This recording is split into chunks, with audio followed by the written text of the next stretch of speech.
परिचय। रोहन और रीमा बगीचे में खेल रहे हैं। वे सी सॉ झूले पर झूल रहे हैं। रीमा, मुझे झूला झूलना बहुत अच्छा लगता है। हाँ, यहाँ तक कि मुझे ऊपर चढ़ना और उतरना भी अच्छा लगता है। क्या तुम जानते हो कि हम एक मशीन पर बैठे हुए हैं? मशीन? वो कहाँ है? यह सीसॉ, ये स्वयं एक मशीन है। ये कितनी रोचक बात है ना रीमा। बच्चों, आओ इस अध्याय में सरल मशीनों के बारे में और जानते हैं। आओ सीखें। कार्य हो गया है इसका वर्णन करना, सरल मशीनों की व्याख्या करना, हमारे जीवन में सरल मशीनों के महत्व की चर्चा करना, विभिन्न सरल मशीनों की सूची बनाना। कार्य कब होता है? मैं दौड़ रहा हूं। मैं जब दौड़ता हूं तो ऊर्जा का प्रयोग करता हूं, इसीलिए ऊर्जा कार्य करने की क्षमता होती है। अब वजन उठाने का समय हो गया है। ये डंबल हैं। डंबल उठाना एक भारी काम है। हम ऊर्जा का उपयोग करके बल लगाते हैं। हमें भोजन से ऊर्जा प्राप्त होती है। इस ऊर्जा का प्रयोग करके हम किसी वस्तु को स्थानांतरित कर सकते हैं। बल का प्रयोग करके वस्तु का स्थानांतरण करना कार्य कहलाता है। सरल मशीनें। आओ अब सरल मशीनों को परिभाषित करते हैं।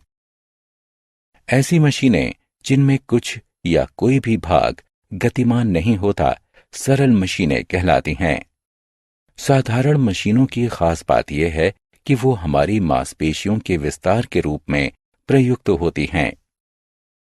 सरल मशीनें 6 प्रकार की होती हैं।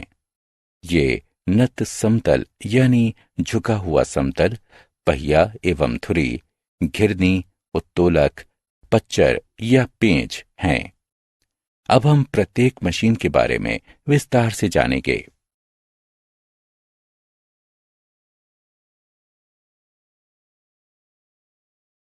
नत समतल यानी झुका हुआ समतल। नत समतल यानी झुका हुआ समतल एक ऐसी चपटी सतह होती है जिसका एक सिरा ऊंचा होता है तथा यह कार्य को आसान बनाता है, जिससे अधिक दूरी तय करने में कम मेहनत करनी पड़ती है। यह सबसे सरलतम मशीन होती है क्योंकि इससे कार्य करने में कुछ भी गतिमान नहीं होता है। ढाल यानी रैंप, ढलान यानी स्लाइड तथा सीढ़ियां नत समतल के उदाहरण हैं। पहिया एवं धुरी। क्या आप साइकिल चलाने का आनंद लेते हैं? इसमें आप एक सरल मशीन, पहिया एवं धुरी का प्रयोग करते हैं। इसमें एक पहिया जल्दी तथा आसानी से गति करने में सहायता करता है। साइकिल में पहिए, कार में स्टीयरिंग तथा दरवाजे की घुंडी आदि पहिया एवं धुरी के उदाहरण हैं।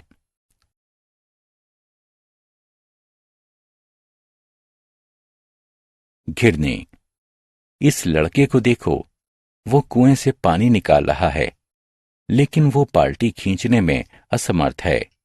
अब वो घिरनी की सहायता से पानी की बाल्टी खींच रहा है। भार उठाने के लिए एक घिरनी में एक पहिए तथा एक रस्से का प्रयोग होता है, क्योंकि ये वस्तुओं को खींचने में प्रयुक्त होती हैं, अतः इसे घिरनी यानी पुली कहा जाता है। क्रेन, झंडे का खंबा यानी फ्लैग पोल तथा मिनी ब्लाइंड इसके उदाहरण हैं। उत्तोलक। क्या आप जानते हैं कि जमीन पर एक सी सॉ कैसे कार्य करता है? वैसे आप अपने दोस्त को इतना ऊंचा नहीं उठा सकते हैं, लेकिन जब आप सी सॉ के दूसरे छोर पर होते हैं तो उसे आसानी से उठाया जा सकता है। जब आप और आपका दोस्त सी सॉ के दोनों छोरों पर बैठ रहे होते हैं तो ये केंद्र में स्थित एक नियत बिंदु होता है। ये नियत बिंदु आधार यानी आलंब कहलाता है। आप अपने दोस्त को उठाने के लिए जो बल लगाते हैं वो आयास कहलाता है। दूसरे छोर पर बैठा हुआ आपका दोस्त भार कहलाता है।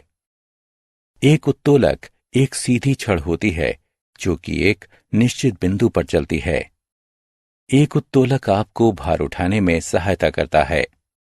सी सॉ, प्लास यानी प्लेयर तथा बोतल खोलने का यंत्र आदि उत्तोलक के उदाहरण हैं। उत्तोलक 3 प्रकार के होते हैं। आइए इनके बारे में चर्चा करते हैं। प्रथम श्रेणी उत्तोलक। क्या आप अपने हाथों से बड़े भारी पत्थर को उठा सकते हैं? जी नहीं, लेकिन आप एक छड़ी की सहायता से ऐसा कर सकते हैं, जो कि प्रथम श्रेणी उत्तोलक कहलाती है। प्रथम श्रेणी उत्तोलक में आधार यानी आलंब केंद्र में स्थित होता है। आलंब आभार तथा आयास के मध्य कहीं पर भी स्थित होता है। बर्मा यानी लौहदंड तथा कैंची प्रथम श्रेणी उत्तोलक के उदाहरण हैं। कैंची में आलंब केंद्र में स्थित होता है। यह स्थिर होता है। इसमें आयास पीछे से लगाया जाता है तथा भार सामने से लगाया जाता है। द्वितीय श्रेणी उत्तोलक। ऐसा प्रतीत होता है कि ये बच्चे एक पहिए वाली ठेला गाड़ी की सवारी का आनंद ले रहे हैं। उनके पिता उनको ले जाने के लिए द्वितीय श्रेणी उत्तोलक का प्रयोग कर रहे हैं। द्वितीय श्रेणी उत्तोलक में आयास एक तरफ तथा आलंब दूसरी तरफ होता है एवं भार मध्य में होता है। एक पहिए वाली ठेला गाड़ी, सरौता यानी अखरोट तोड़ने वाला यंत्र तथा बोतल खोलने वाला यंत्र द्वितीय श्रेणी उत्तोलक के उदाहरण हैं। तृतीय श्रेणी उत्तोलक। अनेक लोग मछली पकड़ने का आनंद लेते हैं। इस कार्य के लिए वे एक मछली पकड़ने वाली डंडी का प्रयोग करते हैं, जो कि एक तृतीय श्रेणी उत्तोलक होता है। मछली पकड़ने वाली डंडी में आयास मध्य में होता है। एक तरफ भार होता है और दूसरी तरफ आलंब होता है। इस प्रकार का उत्तोलक तृतीय श्रेणी उत्तोलक कहलाता है। भुजा, मछली पकड़ने वाली डंडी, झाड़ू, स्टेपलर आदि तृतीय श्रेणी उत्तोलक के उदाहरण हैं। पेंच। पेंच भी एक सरल मशीन है। ये कील की तरह दिखाई देता है। एक पेंच एक छड़ के चारों तरफ लिपटा हुआ नत समतल होता है। पेंच को मोड़ने के लिए कम बल का प्रयोग करना पड़ता है, क्योंकि एक पेंच अधिक दूरी तय करता है। काग निकालने का पेंच तथा एक जार का ढक्कन एक पेंच के उदाहरण हैं। हम जानते हैं कि एक कील आसानी से बाहर निकल आती है, जबकि पेंच नहीं निकलता है। हम दीवार पर पेंच को लगाकर उस पर भार टांग सकते हैं। हम पेंचों की सहायता से जार को कस के बंद कर सकते हैं। जैक में लगे हुए पेंच की सहायता से कार को ऊपर उठाया जाता है। एक साधारण पेंच कार को उठा सकता है। इस कारण से ही ये सरल मशीन कहलाया गया है। पच्चर। एक पच्चर में 2 नत समतल होते हैं, जो कि किसी वस्तु को उठाने या उसे तोड़ने के लिए परस्पर प्रयोग किए जाते हैं। चाकू, कुल्हाड़ी का सिरा, पेंचकश, छेनी आदि कुछ पच्चरों के उदाहरण हैं। कॉलम क का कॉलम ख से मिलान करें।